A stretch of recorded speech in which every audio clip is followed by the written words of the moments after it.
While the Southlake Chamber of Commerce serves the needs of small business, we also like to highlight those with big hearts.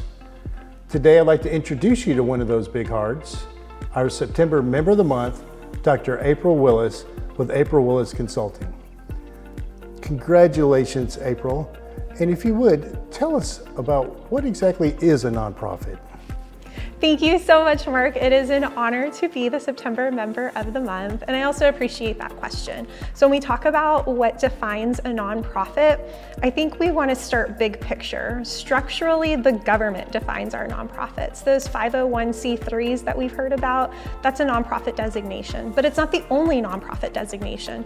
There are actually around 30 different nonprofit designations that come from the IRS, but the most common one is the 501c3. And essentially what this means is that these organizations are operating with the purpose of serving a very specific community need. It could be serving people, it could be serving shelters, it could be serving animals, it could be serving needs around food scarcity.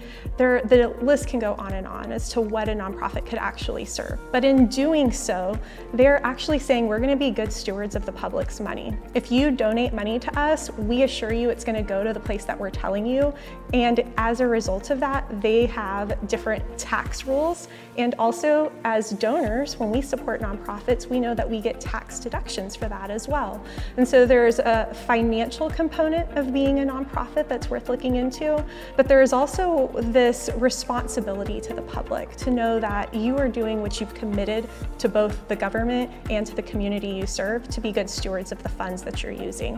Nonprofits seem a little more complex than we realize. How difficult is it to launch a nonprofit? So I'm going to break it down in 3 major categories. For those who are thinking of running a nonprofit, I would urge you to consider compliance, funding, and need. So let's talk about each one of those. Compliance means that as a nonprofit organization, you are now required by law to do certain things that if you don't do, could get you severely penalized, fined, and even shut down. So for example, as a nonprofit organization, you're required to have at least 3 board members, a chair, a secretary, and a treasurer. Those people, by law, can be related to each other, but shouldn't be because it has kind of a bad perspective and it will lessen your chances of earning grants. You also are required to meet at least once a year for an annual meeting and approve an annual budget. Now, there are a lot of other nuances associated with it, but those are going to be the 3 biggest things from a compliance perspective that you'd want to be mindful of. From a financial perspective, what I oftentimes hear from those who are looking to start a new nonprofit is how excited they are to give everything away. And I'm like, that sounds wonderful. How are you going to afford to do that?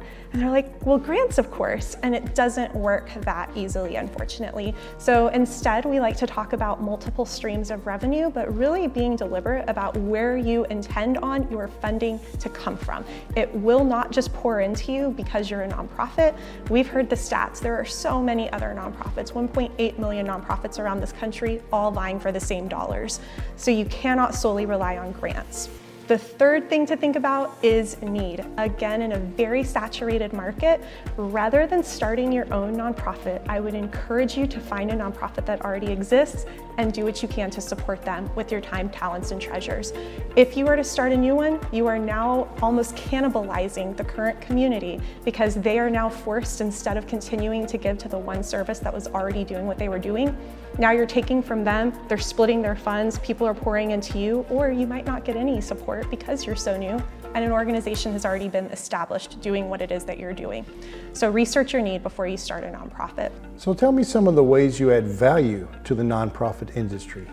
I absolutely love working with nonprofits. We've been supporting them through April Willis Consulting for about 6 years now, and we support them with all back office operations. So when a nonprofit comes to us, they oftentimes have some pain points that they want to work through. Marketing, funding, board training, strategic planning, social media management, content creation, the list goes on and on. And while I was having discovery calls with a lot of nonprofits along the way, several of them absolutely have been able to work with us, and we've been working together for 4 or 5 or 6 years, the whole time we've had our company. And it's gone swimmingly. We love it, we love them, they love us. But then we would also have these discovery calls with much smaller nonprofits who desperately needed our help, but who absolutely couldn't afford us.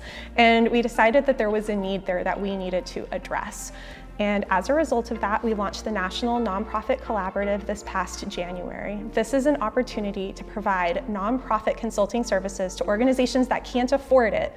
And we do this through a massive resource library that we've curated. So all of the same consultants who work for me on my team, we have 9 of them, when they are working specifically with the clients who have us on retainer, they're doing that same level and same type of work, but they're doing it for the National Nonprofit Collaborative by creating guidance documents, templates, listicles, research, all of these documents that are put into a library that any nonprofit can access.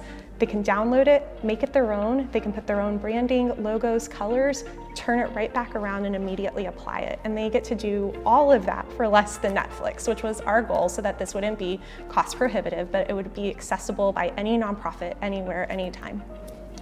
So you work a lot with startups, nonprofits, and small businesses. What are some ways they can work together? There are several ways that we would encourage both our nonprofit friends and our for-profit small businesses or startups to be able to collaborate, because at the end of the day, we all live here and work here in the Southlake community, and we want it to thrive. One of the best ways to do that is through strategic partnerships. What this can oftentimes look like is our nonprofits could reach out to a for-profit. Let's say you own a restaurant.